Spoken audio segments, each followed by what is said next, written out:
What's up, everybody? It's me, Erica. What's going on? It's Friday. It's Friday, girl. Honey, I was just down to the Forbes.com, girl, and they said, baby, they put out an article. That said that Kylie Jenner, inside of Kylie Jenner's web of lies and why she's no longer a billionaire, and that she wasn't a self-made billionaire. We already said she wasn't self-made. I mean, in a world of privilege and nepotism, you're not self-made. You got help from your family, period. We already had established that. But this article written by Chase Peterson Whitthorne and Madeline Berg. It says, earlier this year, Kylie Jenner sold half of her cosmetics company in one of the biggest celebrity cash outs of all time. But the deal's fine print reveals that she has been inflating the size and success of her business for years. They believe they lied. They lied. They said, man, go read this article. But the deal's fine print, a less flattering truth emerged. Filings released publicly by publicly traded Coty over the past 6 months lay bare one of the family's best kept secrets. Kylie's business is significantly smaller and less profitable than the family has spent years leading the cosmetic industry and media outlets, including Forbes, to believe. Of course, white lies, omissions, and outright fabrications are to be expected from the family that perfected, then monetized the concept of famous for being famous.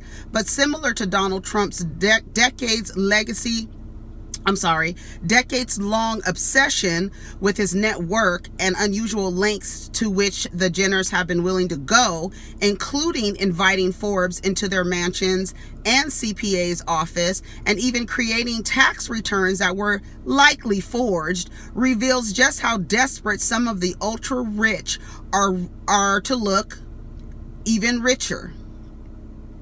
It's fair to say that everything the Kardashian-Jenner family does is oversized, says Stephanie Winsick, an equity analyst covering consumer products at Jefferies.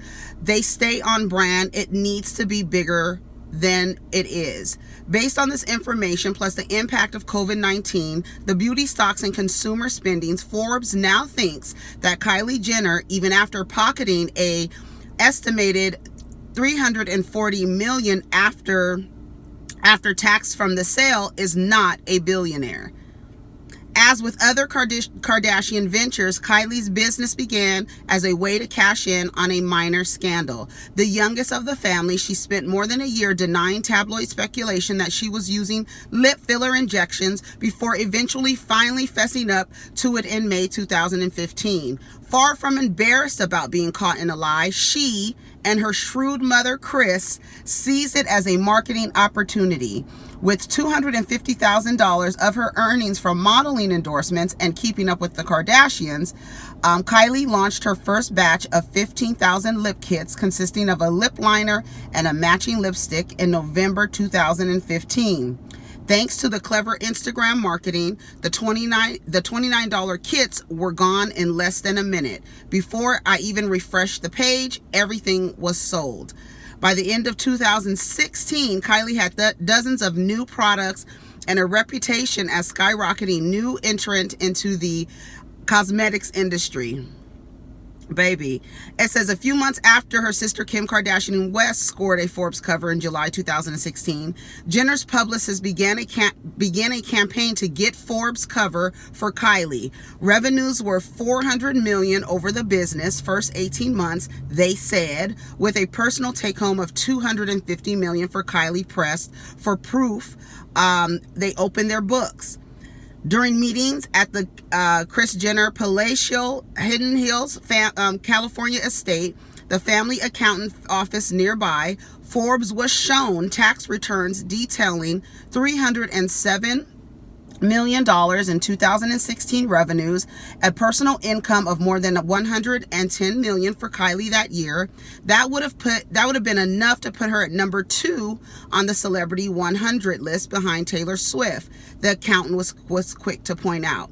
But documents, despite looking authentic and bearing Kylie Jenner's signature, weren't exactly convincing, since the story they told of an e-commerce brand, Kylie Cosmetics, growing from nothing to 300 million in a single year was hard to believe. Baby. Y'all. This is what people are talking about. Like, first of all, a lot of, oh, look at this beautiful dog. Oh my God. A lot of companies and family-owned companies and business in the United States started off, you know, on some illegal stuff, right? But then you get into this business and you have Chris, who is just, this is an article from Forbes detailing, I mean, numbers upon numbers upon numbers. They didn't return any calls. The girl was on the cover of the magazine. People were like, you know, bragging on her and everything like that. And it was all a lie. And it's just another lie from this family. And it's just really,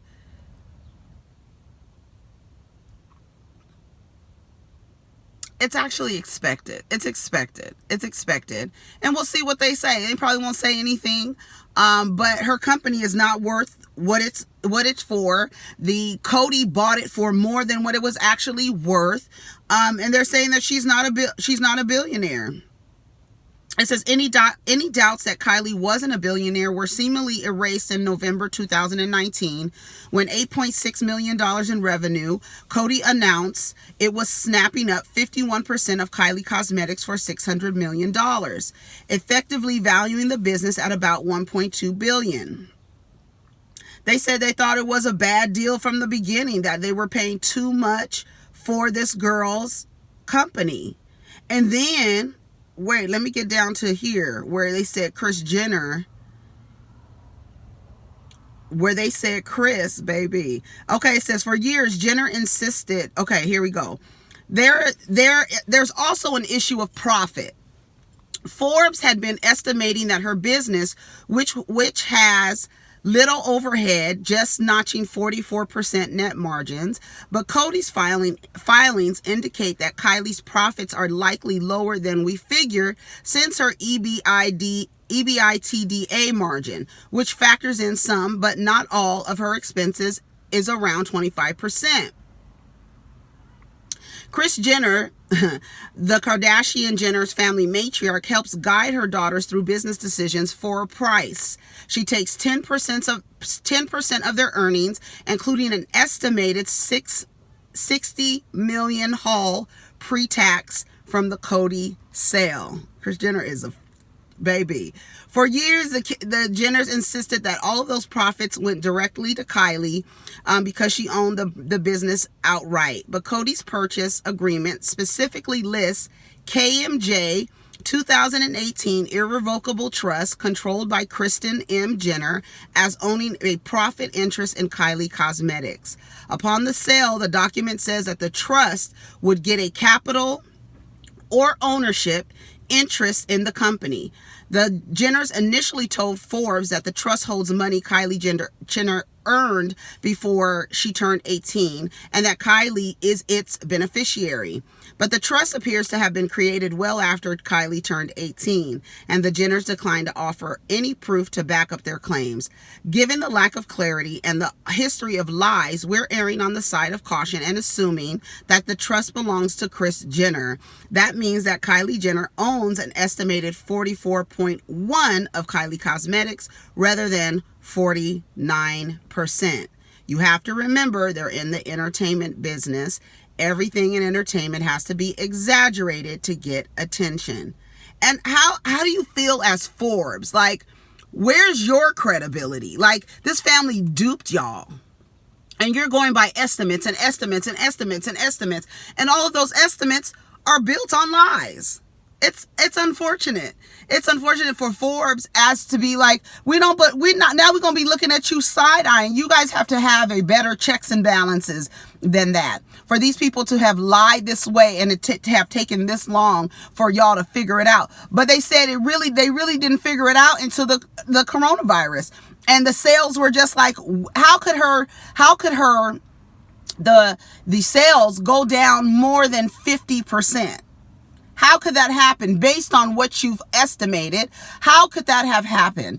It's crazy. This is crazy. It says a more realistic accounting of her personal fortune puts her at under 900 million. So she is not a self-made billionaire. She's self-made. Yes, she made herself one. And she just said it and put some numbers together and gave it to y'all. And y'all took it. Because what a wonderful story would it be for this girl to be on the cover, who's part of the Kardashian family, and put her on the cover. This is going to be great. And it was a lie. And I'm glad that Forbes came out. They're like, okay, honey, we need to come out and say what's happening here, because it said that her sales suggest that there was a 62% decline in online sales between 2016 and 2018. And this just is the web of lies that this family continues to do. You know, I used to, not Kylie, never Kylie. I've always looked at Kylie like I don't get her. I never gotten her.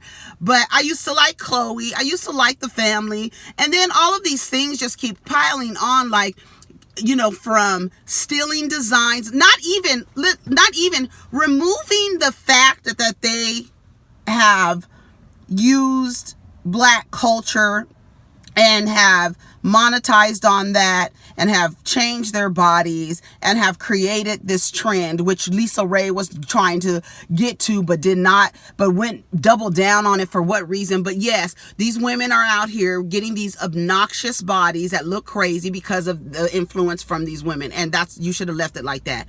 But everything, if you remove all of that, just the lying about the asses, lying about the relationships, lying about the marriages, trying to steal fashion designers, clothing designers' fashions or designs, doing all of this stuff. Like, remove all that other stuff. Remove the other stuff. Let them take all the broken Black men in America. Fine by me. But this just lying, what are you lying for? And it's all for show. It's show business. Let me show you something. It's smoke and mirrors. It's a lie. And then you're sitting up there with this, your face has changed 200%, and you're going to sit there and lie and say, no, I'm just growing into my body. Girl, that's you come from Bruce Jenner. You come from white like that, white no lips, white like that, white no ass, white like that. And here you are with this voluptuous body. It's just, it's just lies after lies after lies after lies. And it's sad because nothing's really going to happen. Nothing's really going to happen. You can't cancel them. They have an influence. They're in all aspects. But I don't know how Kim is quick to like separate herself from different things. I know it's her family, but like, girl, y'all was lying on the papers. Because now are we going to look at Kim's valuations? Are we going to look at those? Because, girl, that's a trip. Anyways, tell me what y'all think about it. Let's get down in the comments. I'll post the article in the description, or you could just go to Forbes.com and read it, or go to their Twitter page, honey, because it just says she is in a web of lies. They just lie to them, giving them tax returns and everything crazy. Maybe Donald Trump needs to talk to Kris Jenner's tax return people or CPAs so they can fake some documents for him. I mean, he hasn't even shown his tax returns, and I guess that's not a normal thing anymore. He didn't switch that up, because that used to be like a courtesy. And since he doesn't do it, does anybody else after him? Are they going to do it? Or are they going to say, well, no, the last president set the precedence? Anyways, I'm out of here. Take care of each other. Peace.